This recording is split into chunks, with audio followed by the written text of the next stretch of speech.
జీవితంలో ఓటమి నొప్పుకున్న క్షణమే నిజమైన ఓటమి. రే, నన్ను చూస్తే ఒప్పుకునే వాళ్ళ కనిపిస్తున్నాను అంటావా? అయినా చావు గురించి మాట్లాడుతున్నావు కదా, నిన్నొకటి అడుగుతా. అసలు చావు అంటే ఏంటి?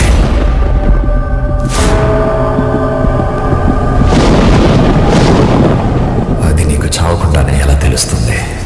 త్వరలోనే తెలుసుకుంటా, ప్రామిస్. బాస్ అంటున్నారు, మరి కిందున్నోడు శిక్షేయడం ఏంటన్నా? ఎందుకంటే సంస్థ యొక్క నియమాలు అందరికంటే పైనున్నాయి. ఇంతకీ ఎవరన్నా ఆయన? ఒక జంతువు బలం అది కొరికినప్పుడు ఉత్పత్తి అయ్యే శక్తిని బట్టి నిర్ధారించబడతాది. ఒక సాధారణమైన మనిషి కొరికితే చదరపు అంగుళమంత చోటు మీద దాదాపు 150 పౌండ్ల ఫోర్స్ పడుతుంది. అదే ఒక పెద్ద సింహం కొరికితే దాదాపు 650 పౌండ్ల ఫోర్స్ పడుతుంది.